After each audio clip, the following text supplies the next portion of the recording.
physics Sarathi Madhumita Mukherjee. I promise a better scoring in your physics. मेरा second question देख लो. इसमें ये फ्लक्स रिलेटेड क्वेश्चन है. फ्लक्स समझ में आया? This is race, this is electric field. Electric charge से इलेक्ट्रिक फील्ड जो निकल रहा है वही है. ठीक है. तो मेरा जो सेकेंड क्वेश्चन है दैट क्वेश्चन आया था 2005 में. 2005 का एक क्वेश्चन है. Unit of electric flux. Option is option आपका दिया है Vm. बी ऑप्शन दिया Nm by capital C. C option दिया V upon M and D option दिया C बाई Nm. चलो देखो ये वाला क्वेश्चन पहले एक्सप्लेन कर देती हूँ. ये वाला जो क्वेश्चन है यूनिट ऑफ इलेक्ट्रिक फ्लक्स. तो आपका ये जो ऑप्शंस है मैं समझ सकती हूँ कि ये आप जानते हो, फिर भी मैं बता देती हूँ. V stands for volt, M stands for meter, C stands for coulomb. यही तो है. N stands for Newton. So voltmeter Newton meter per coulomb, volt per meter, coulomb per Newton meter. ये आपका ऑप्शंस है. अभी फ्लास्क पे आ जाओ. Flask मैंने क्या बोला था? एक क्लोज सरफेस है, बी इट स्फेरिकल और नॉन स्फेरिकल. इसके अंदर एक क्यू चार्ज है, बी इट पॉजिटिव और नेगेटिव. पॉजिटिव होने से फ्लक्स बाहर जाएगा और नेगेटिव होने से फ्लक्स अंदर आएगा. इलेक्ट्रिक फील्ड बाहर जाएगा अगर पॉजिटिव है, अगर नेगेटिव है तो इलेक्ट्रिक फील्ड अंदर आएगा. मैं पॉजिटिव ले लेती हूँ और मानती हूँ E which is electric field strength. वो ऐसे जा रहा है. E मेरा stands for electric field strength. मैंने बोला था फ्लास्क का डेफिनेशन होता है ये इलेक्ट्रिक फील्ड ये वाला सरफेस से परपेंडिकुलरली कितना निकल रहे हैं. परपेंडिकुलरली ये वाला surface close surface, not necessarily spherical surface. ठीक है. 3 डायमेंशनल स्फेरिकल सरफेस नहीं भी हो सकता है. अगर ऐसा आपका क्लोज सरफेस है, इधर एक क्यू चार्ज है, तो ये क्यू चार्ज चारों तरफ इलेक्ट्रिक फील्ड निकलेगा. फ्लक्स क्या है?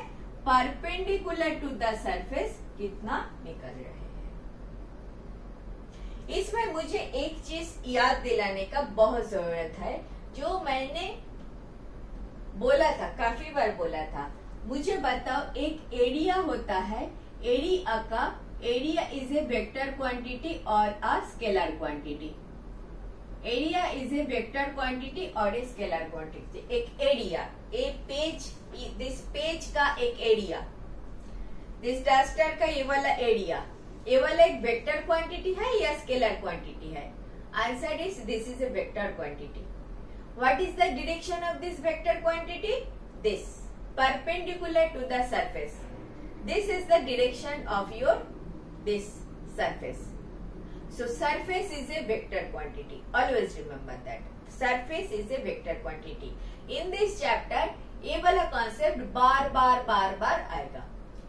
Surface is a vector quantity. This surface का direction of vector is like this. अगर आपका एक vertical surface है, तो इस surface का direction will be like this. ऊपर है या नीचे है, इसके लिए ये क्वेश्चन माने नहीं रखता. लेकिन ये जब स्फेरिकल सरफेस है इसके लिए माने रखते हैं.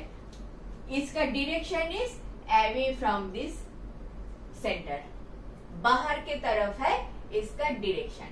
एक क्लोज सरफेस का direction is away from the centre, बाहर के तरफ है. इधर है आपका direction of this vectors.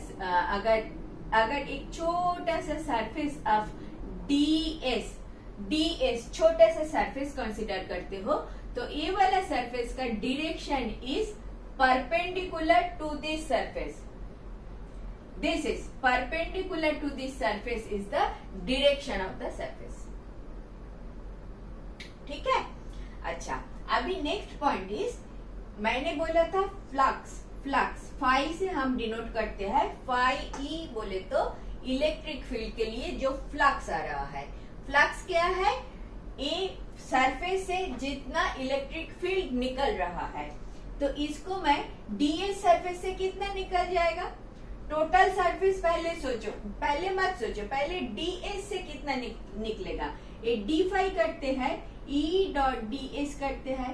Why this dot? This dot is very important because electric field is a vector quantity, और मैंने अभी अभी बोला DS is a vector quantity. दोनों वेक्टर क्वांटिटी में मैंने एक डॉट प्रोडक्ट लगाया. क्यों डॉट प्रोडक्ट लगाया? Because E DS cos theta बनेगा ये. Now E is in this direction, D is in this direction. So what is the angle between E and DS? 0 degree. So हो जाएगा E DS cos of 0 degree. Cos 0 degree बोले तो 1 E DS हो जाएगा. मैंने क्या क्या बोला इधर? Angle between E and DS equal to 0 degree.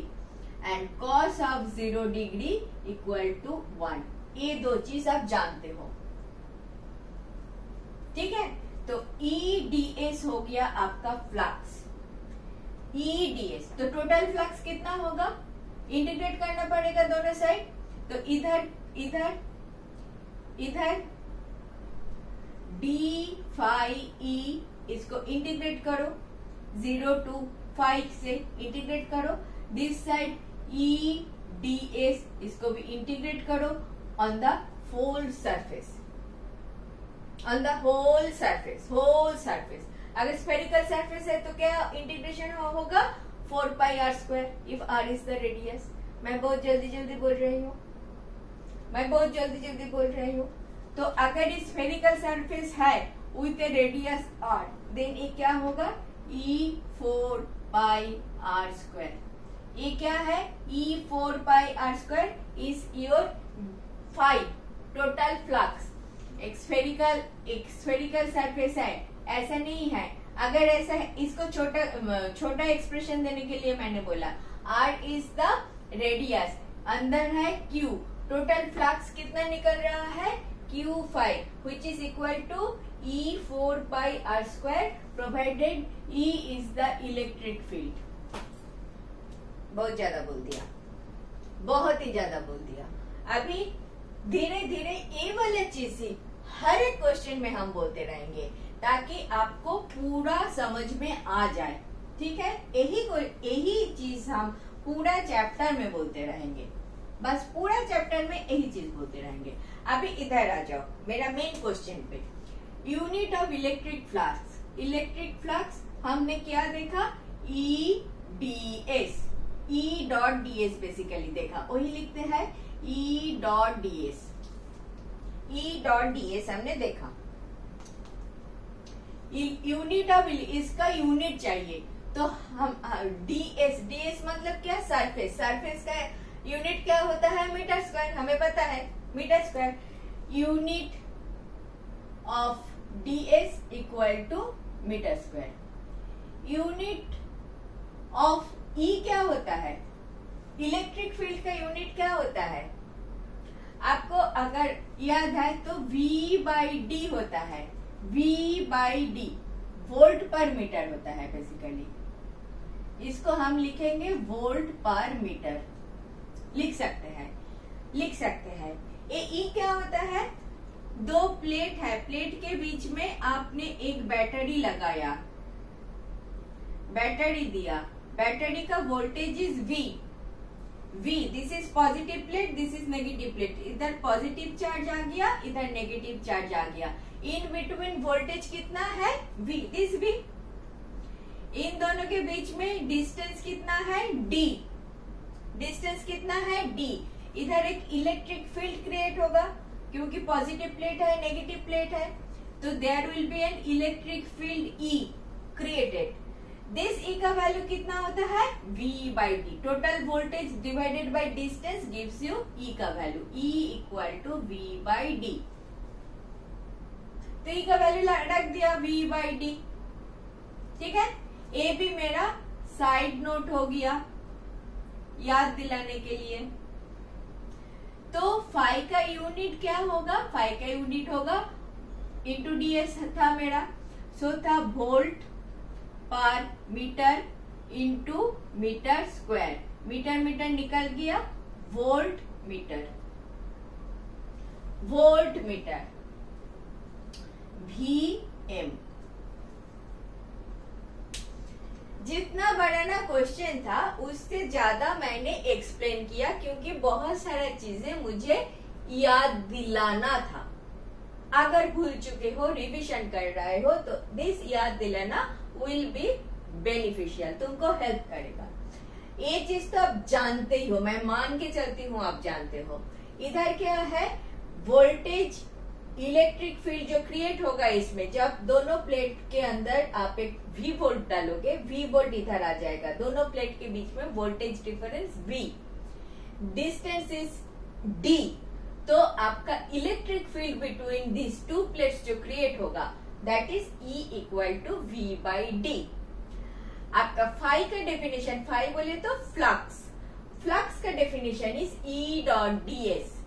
जितना इलेक्ट्रिक फील्ड निकल रहा है, एक छोटा सा सरफेस मैंने ले लिया, कंडीशन इज परपेंडिकुलरली निकलना चाहिए, देखिए E डॉट ds का cos थीटा कंपोनेंट जो है वो cos 0 डिग्री हो जाए, cos 0 डिग्री बोले तो 1, तो E ds हो जाए, ठीक है। इन एनी केस E के लिए तुम V बाई डी डाला, ds तो ds रख लिया, V बाई डी बोले तो वोल्ट पर मीटर, ds बोले तो मीटर स्क्वायर, एक मीटर निकल गया, volt metre is your correct option for electric flux. समझ में आया, समझ में आया। यही चीज समझने से ज्यादा रिक्वायरमेंट इज याद रखना, बार बार बोलोगे तो याद हो जाएगा। ये वाला जो डेफिनेशन है E equal to V by D, इसमें समझने का कोई बात नहीं है, तुमको याद रखना है, ठीक है। तो इनिशियली बहुत सारी चीज आप याद रखोगे तो क्वेश्चन में कुछ ज्यादा नहीं है, क्वेश्चन इज नॉट डिफिकल्ट, ठीक है, कर पाओगे ना। नेक्स्ट देखें। Thank you for watching. Last 20 years questions I have solved like this. If benefited, do watch.